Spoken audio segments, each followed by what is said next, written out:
जो मुस्कुरा रहा है उसे दर्द ने पाला होगा। जो मुस्कुरा रहा है उसे दर्द ने पाला होगा। जो चल रहा है उसके पाँव में तो छाला होगा।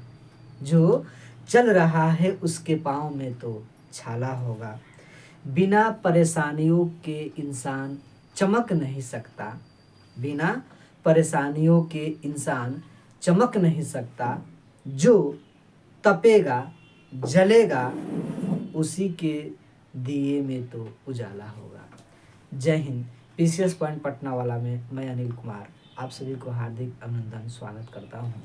आज की इस सेशन में मैं लेकर आया हूं दक्षिण भारत के एक मशहूर नेता जिन्होंने अपने एक तेलुगु भाषा के मांग को लेकर अनशन पर बैठ जाते हैं और 98 दिन उनकी निधन हो जाती है और निधन के बाद वह आंदोलन तीव्र और हिंसात्मक हो जाता है।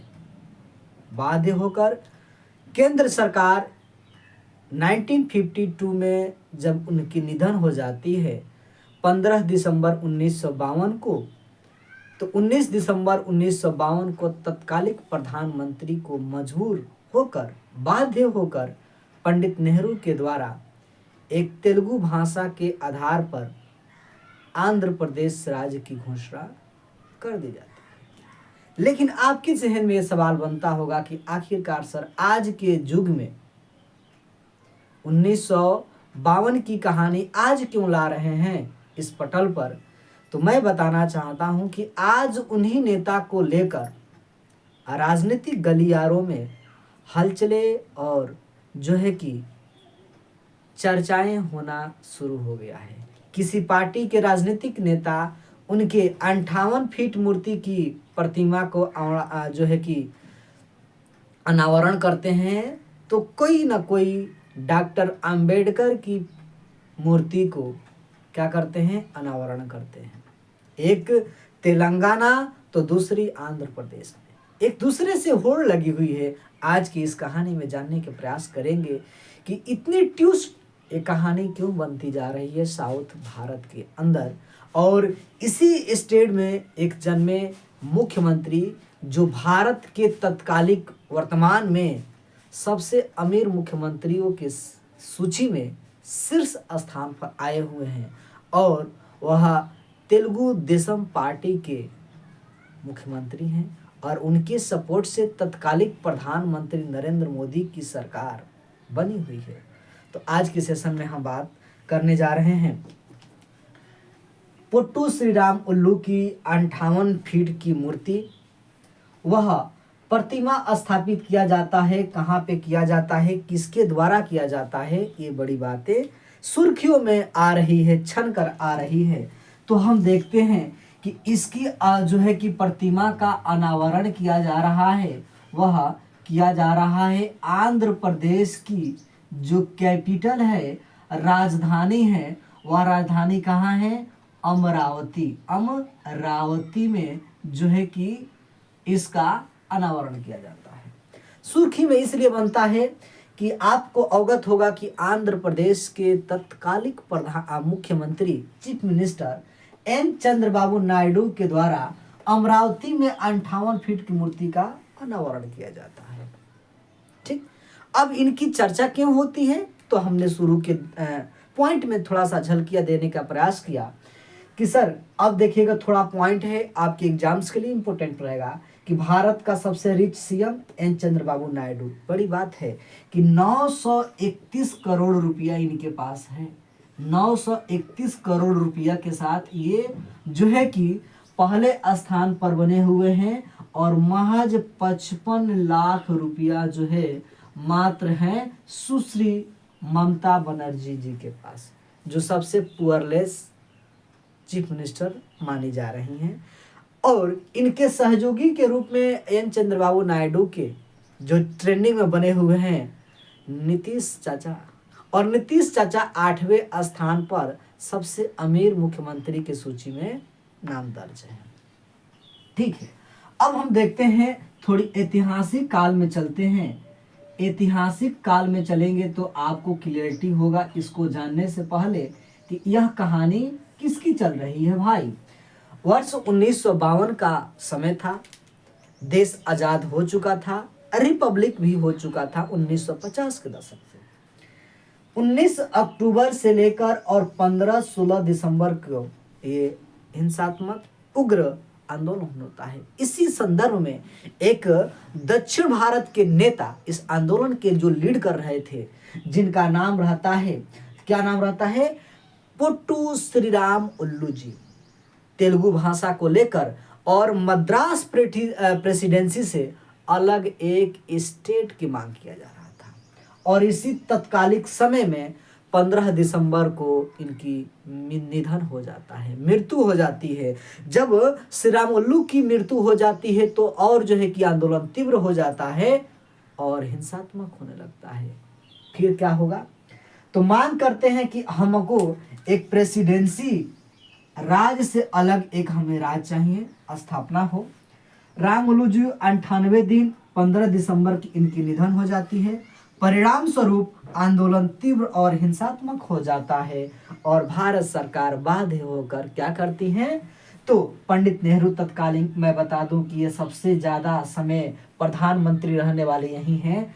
15 ईयर्स यानी कि 15 ईयर्स 9 मंथ तक ये प्रधानमंत्री के पद पर अपने बने हुए, अब तक के सबसे ज़्यादा कार्यकाल रहने वाले प्रधानमंत्री अर्थात पंडित जवाहरलाल नेहरू, जो है कि उदारवादी विचारधारा के रखने वाले व्यक्ति।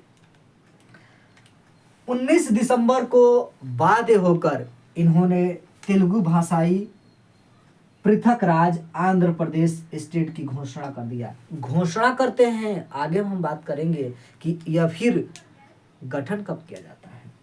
घोषणा कर दिया जाता है, फिर इनके जहन में आता है कि जब मैं घोषणा कर देता हूं तो एक अलग भी जो प्रेसिडेंसी में जो स्टेट होंगे वो भी तो एक अलग राज्य की मांग करने लगेंगे, और भाषा के आधार पर।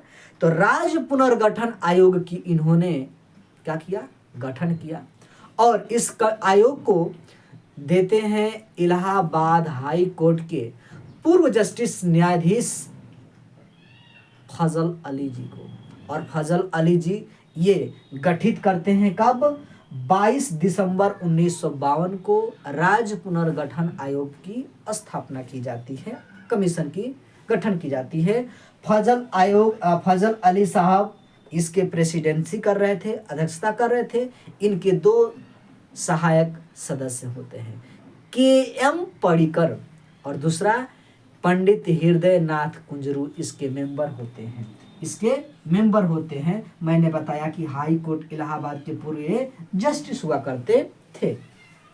रिपोर्ट इनका जो है पेश किया जाता है 22 दिसंबर को 1952 में, लेकिन रिपोर्ट इन्होंने दिया 30 दिसंबर 1955 को इन्होंने रिपोर्ट दिया। और इस रिपोर्ट में इन्होंने बताया कि भाषा के आधार पर अब राज्य का बंटवारा नहीं करना चाहिए, सुझाव ही देते हैं। और सेकेंड बार में कहते हैं कि जो है कि किसी राज्य का गठन उसके प्रशासनिक आधार सुविधा पर होनी चाहिए या देनी चाहिए। और कहते हैं क्या, और बताते हैं कि जो है राज्यों का वर्गीकरण किया गया है ABCD करके, उसको द इंड कर देना चाहिए। और क्या करना चाहिए, 14 राज्य का गठन करना चाहिए और 6 यूनियन टेरिटरी बोले तो यूटी की गठन करनी चाहिए। ये रिपोर्टें हुई, इसमें कुछ बदलाव किया गया और जो है कि बात मान ली जाती है। अब हम देखेंगे, ये कहानी हो गया इनकी। अब देखते हैं कि आंध्र प्रदेश और तेलंगाना के बीच कनेक्टिविटी रिलेशन क्या बनता है पुट्टू श्रीराम उल्लू के मद्देनजर रखते हुए। मैं बता दूं, ऐतिहासिक काल में वर्ष 2000 जो है कि 14 की बात है, 2 जून की रोटी जो मनाया जाता है मजदूर दिवस, 2 जून को मजदूर दिवस मनाया जाता है। और 2 जून 2014 को आंध्र प्रदेश से एक जुदा होता है स्टेट, जिसका नाम रखा जाता है तेलंगाना। तेलंगाना की स्थापना होती है। विधानसभा की सीटें 119 रखी जाती है और जो है कि विधान परिषद की सीटें वहाँ पे 40 रखी जाती हैं। राज्यसभा की सीटें 7 रखी जाती हैं और लोकसभा की सीटें 17 रखी जाती हैं, स्थापित हो जाती है। कैपिटल को लेकर यहाँ जो है कि असमंजस बना हुआ था। क्यों? क्योंकि तेलंगाना की कैपिटल हैदराबाद बनाया जाता है, हैदराबाद के इस सीमा में आता है, और आंध्र प्रदेश की भी सीमा जो है कि कैपिटल हैदराबाद किया जाता है कुछ समय के लिए, तब तक जब तक इसकी प्रशासनिक जो है कि कैपिटल कहीं और न बनाया जा सके, तब तक वहाँ की दोनों की जो है कि कैपिटल हैदराबाद होगी। बाद में चलकर अब आंध्र प्रदेश की कैपिटल अमरावती बना दी जाती है और तेलंगाना की राजधानी हैदराबाद हो जाता है। तब होता है एक बड़ी सी बात, अप्रैल 2023 की बात आती है और तेलंगाना के उस समय के तत्कालिक मुख्यमंत्री, जिनका नाम रहता है चंद्रशेखर राव, जिसे हम केसीआर के नाम से जानते हैं, बहुत शासन किए, अच्छे से शासन किए थे। हैदराबाद में डॉक्टर आम्बेडकर की 125 फीट की ऊंची प्रतिमा का अनावरण करते हैं। कहाँ? तेलंगाना सरकार में। ठीक है। उसके बाद गतिविधियां आगे बढ़ती जाती हैं और जो है कि जनवरी 2024 आता है और इधर आंध्र प्रदेश में तत्कालिक मुख्यमंत्री के तौर पर, जिसे उस समय के दौर में सबसे अमीर मुख्यमंत्री के नाम उनका जाता था, YS जगन मोहन रेड्डी। ठीक है। और उन्होंने क्या किया कि डॉक्टर अंबेडकर की प्रतिमा स्थापित करते हैं। कहाँ पे? अमरावती, विजयवाड़ा में। ठीक है। और विजयवाड़ा में कितना? ये अब 206 फीट ऊंची बनाते हैं। देखिए कंपटीशन स्टार्ट हो जाता है। 125 फीट हैदराबाद में मूर्ति बनाई जाती है डॉक्टर अंबेडकर की, तो विजयवाड़ा में 206 फीट की ऊंची प्रतिमा बनाई जाती है डॉक्टर अंबेडकर की। ठीक है। एक कहानियां चल ही रहा था, तब तक 2025 आता है और 2025 में कहाँ एन चंद्रबाबू नायडू पीछे होंगे और चंद्रबाबू नायडू घोषणा करते हैं कि अब क्या होगा कि अब हम क्या करेंगे, आप लोगों ने तो अंबेडकर की मूर्ति बनाया, हम पट्टू श्री राम उल्लू की मूर्ति बनाएंगे। और इन्होंने 58 दिन अनशन पर बैठ के उन्होंने अपने प्राणों को त्याग दिया। इसलिए 58 फीट की मूर्ति इन्होंने आंध्र प्रदेश की राजधानी हैदराबाद में अनावरण करते हैं। तभी से इनका नाम चर्चा में हो जाता है। आंध्र प्रदेश कैपिटल अमरावती होता है। कभी YS जगन मोहन रेड्डी जी कहा करते थे कि हम 3 राजधानियां बनाएंगे, विशाखापट्टनम, अमरावती और जो है कि और एक जगह बनाने का नाम प्रस्तावित करते हैं, लेकिन विधानसभा में पारित नहीं होती है। आंध्र प्रदेश की अगर मैं बात करता हूं तो यहाँ की विधानसभा सीटें 175 175 है और विधान परिषद की संख्या सीटें 58 हैं। राज्यसभा की सीटें 11 और लोकसभा की सीटें 25 है। और बड़ी मजे की बात है कि लोकसभा MLC यानी कि विधान परिषद आंध्र प्रदेश भी है और तेलंगाना भी है, सुर्खियों में ही बना हुआ है। आगे की गतिविधियों पर हम जैसे ही अपडेट होगा आपके बीच आएंगे। तो आज की सेशन यहीं पे उम्मीद करते हैं कि अच्छा लगा होगा। दोस्तों को शेयर करना है, ठीक है। और जो है कि इस चैनल पर इस तरह के वीडियो देखना चाहते हैं तो चैनल को लाइक सब्सक्राइब करना ना भूलिए। मिलते हैं नेक्स्ट सेशन में, तब तक के लिए टेक केयर। जय हिंद।